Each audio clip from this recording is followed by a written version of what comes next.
Hey, so before I start this video, I am so sorry for this huge watermark here. I am using a free editing software, and at the very end, it prompted me with either paying $100 a year or using this mega obnoxious corporate greed watermark. I just wanted to apologize so profoundly. I am so sorry. I tried everything. I tried recording my screen. I am so sorry. I'm so sorry. Corporate greed strikes again. Welcome to the Stone of Anamara channel. My name is Gray, and happy Stone of Anamara Day. Basically, in our community, it is the one day where we played a game. I mean, there's been years where we celebrated it bigger and smaller. But the reason why it is the 13th of June, or oh my god, the 13th of May, is that is the game that, oh my god, that is the date that is in the game. So that's why we play Son of Anamara today, and we celebrate this amazing game. Let's just dive into it. I'm just gonna play the game and ramble and share some cool information and stuff, and let's go. My grandma used to say to me, Ezekiel, you can't escape your destiny. And she was right. That's exactly why I'm running away. Because my destiny doesn't belong in jail. So many criminals out there, and these guards had to see me run. Man, there's no reason for anyone on this planet to be able to do that. Mental Asylum for Children, treatment of mental diseases in young patients, Dr. Alexander Graves. So what I think I want to do for this playthrough is actually overanalyze it. You know, like, I've been through things so many times, but like, really, like, going frame by frame, analyzing every little detail here. So this is where the game starts, and we see there is a house, there's power lines, there's a pathway leading up to it. So there's a house in the middle of nowhere, and there's this wall around it. I mean, I think the game takes place in Philadelphia in the United States, right? So it's big, flat, open land. And this house used to belong to the Roca family, and it was acquired by Dr. Alexander Graves, who is implied to be this sketchy guy from abroad, who studied abroad, and is now open a mental asylum, and no one in town knew him prior to this. I heard the guards talk about this place. I think it was cleared a couple days ago. So this little piece of text and the intro is the only information we have about what happened before the game, which is that Ezekiel, the main character, was at a market. He overheard these guards. With guards, he means police officers. I think, you know, there's the translation isn't that perfect. And then Ezekiel is stealing at the market.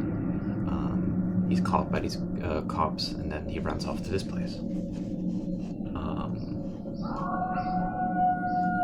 Here we have wolves, which is interesting.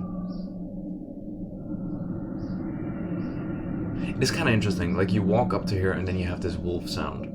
I never really looked into it, you know, like, what does that mean? What does that imply, right? Like, I know it's a little scary. Like, it plays the moment you walk up here the first time. Like, I'm not sure if wolves are native to Philadelphia, right? But we do know that there's, like, a forest behind us. Like, we were running through it. But let me think, what could a wolf mean? I mean, if you gotta put yourself in the mind of a game developer who is making this game as a graduation project for his media studies at Metro College. And he's making a horror game, so it makes sense to have, like, little sound things and stuff. I mean, honestly, I think the wolf sound is just ambience. Can we move on? What else are we hearing? I mean, we have this ambience, and you sort of have this metal, you know, that sort of thing. I think that's maybe the gates, right? It kind of sounds melodic. This. It kind of sounds like it's like the gates, and then we have like a very strong wind that's also blowing the trees. There's fog. I believe, yeah, I can click the windows when I'm closer. So here we have the front door, and it's too dark inside. I can't see anything. It's also frosted windows. The door's locked. I must find another way to get in.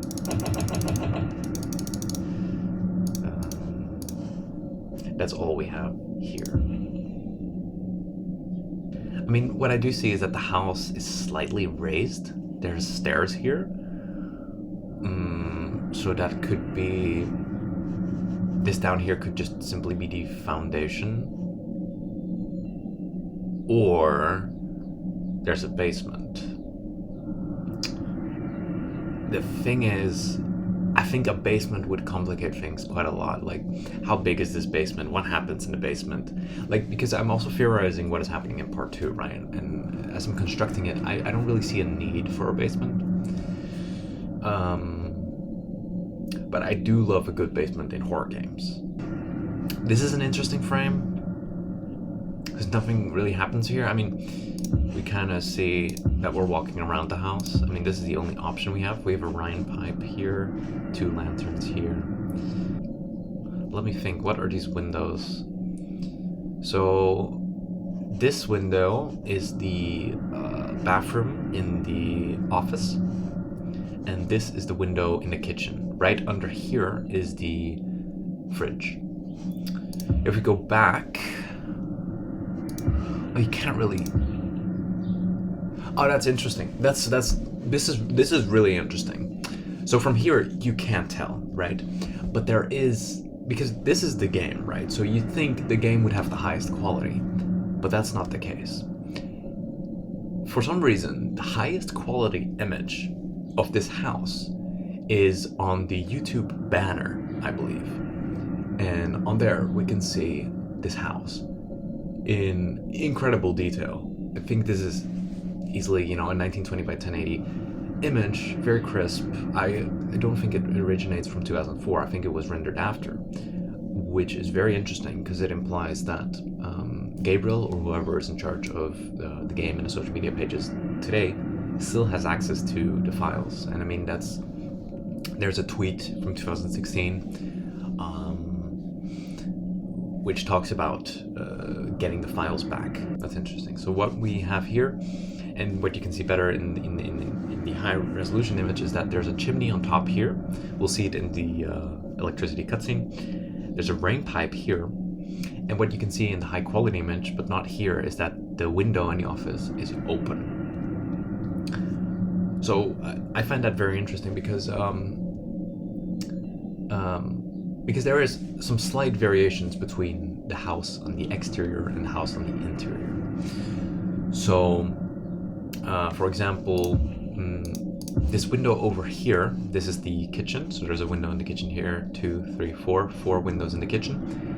This window over here isn't possible because we know that the dumbwaiter is right in this corner. So these 2 windows are moved. And if we go back to the old beta version of the game, we can actually see that these windows were moved. And that this window being right here on the edge is actually a remnant from an old version. Possibly, these outside exteriors were already rendered. What I'm trying to tell is that there's slight variations, right? So there's this window here that doesn't really make sense. That is because it's an old render. But what is interesting is that the window is in the office is both open on the inside and open on the outside. That implies that it's thought through. Like he was thinking about it when he was rendering the outside, and he was thinking about it when he was rendering the inside. Somehow I think it has a lot of story importance, but I can't figure out what exactly the open window means. I think it's especially interesting because we are trying to get into this house, but we're not given the option to look at the open window. But from here, it's really hard to tell it's open. I I don't see any difference with the window next to it. I don't see any implication that it is open. So it's also possible that it was opened when Gabriel or someone else made that new render of the exterior. Okay, so here we have the backyard. But again, it's implied that there's a lot of wind. That is something I've never really thought about, but I think there's quite a bit of wind because the trees are swaying, this is swaying. Over here you can see something interesting, right? Over here you can see that there's a fog layer, that this frame is cut out into two parts. So you have fog and more fog in the background than in the foreground. I think it's kind of cool. But you can see like the harsh line of that running up around here. So there actually is a 3D tree over here. So there's the 2D tree, and then there's... Oh my god, I feel like, I mean, I have seen these things before, but like if you analyze it like this, it hasn't really stood out to me like this before. That there's 2D trees and then there's a 3D tree, and it looks like it's the exact same tree as we have here. So this is actually a tree.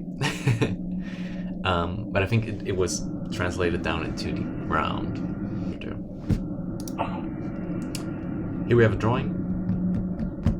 What we're drawing, it gives me the creeps. Very interesting. I do think this is important. Like, this drawing tells us that, at least for me, tells me that the evil spirit, as I will call it, is separate from Anamara. Even though the medical document implies that Anamara is the evil spirit, as if she's possessed. Because it looks so much like the spirit we see in the dumbwaiter, that's why I compare them, because this looks like the thing in the dumbwaiter because of the nostrils and the eyes like this. What if we didn't interpret this as a face? This is a new thought. I mean, what if we don't interpret this as a face, and what we see is that there are two lines here which could imply the chimney, and that there is like a smudge over here covering the consulting room. The consulting room is exactly right here, which is very curious.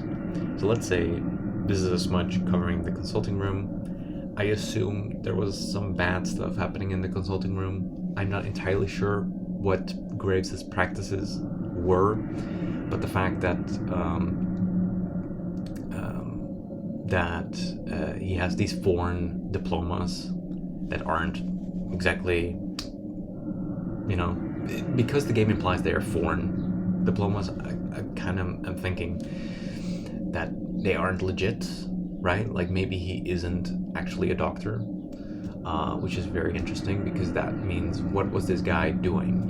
Like he also, the newspaper says that he suddenly showed up, right? So I'm thinking, who is this guy who isn't really a doctor, and who has all this weird occult items in his office and stored behind a vault? What is he doing with those things? I'm also leaning more and more towards him working inside the ritual room, doing practices there. I want to say that I made a video about the lore of the Son of Anamara, and I said that I believed Nurse Montero was Dr. Graves' right hand in the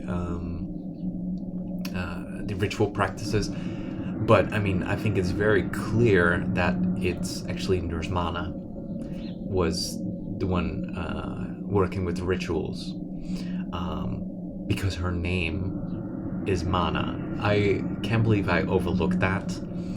I believe Montero means...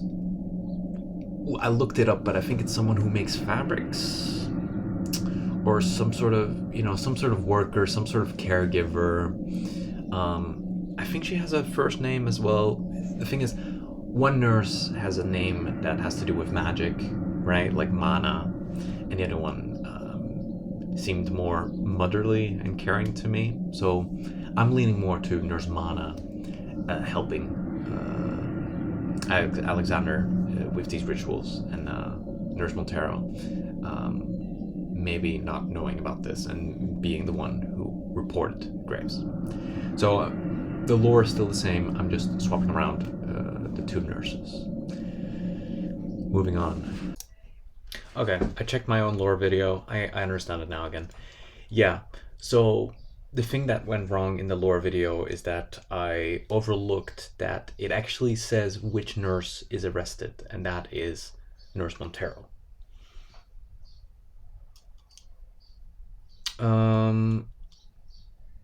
So yeah, let's just say Nurse Montero escaped through the window, made the report, and was arrested, not because of suspicion, but simply because things were still unclear and she needed to be questioned. So she reported it and she is arrested. Nurse Mana could still be in the house. I just don't see that happening in a game like this. I've never seen that in a point-and-click game from this time. A character.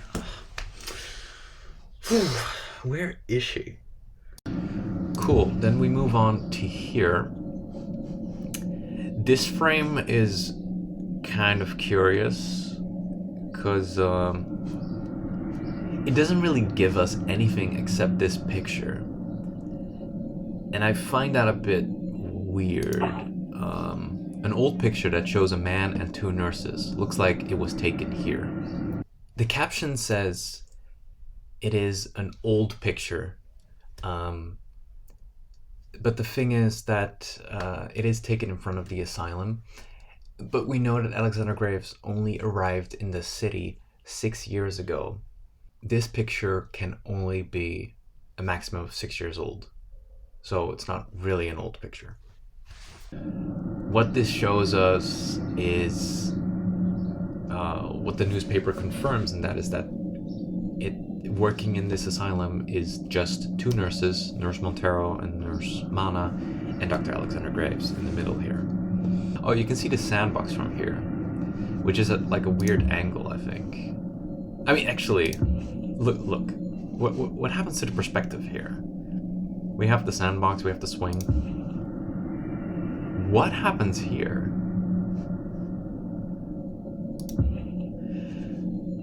I mean, I guess the swing is sort of facing this, I guess. But it does look like it kind of moves. What is that? What is that behind the swing?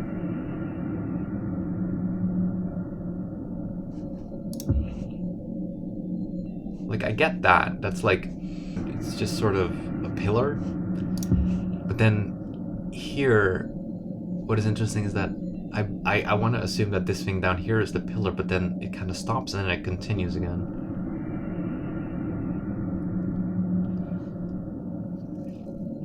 That is very strange. You can actually see that this gray tree here is floating. So, what does that mean? Okay, so look at these keys. There's actually 3 keys.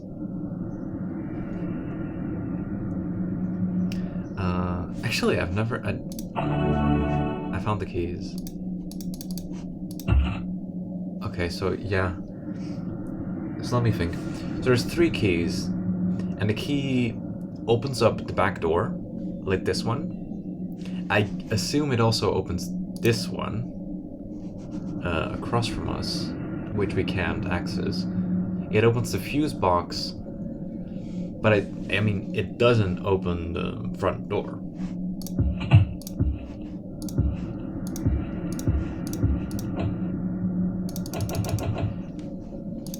Yeah, I mean, for a moment I was like, wait.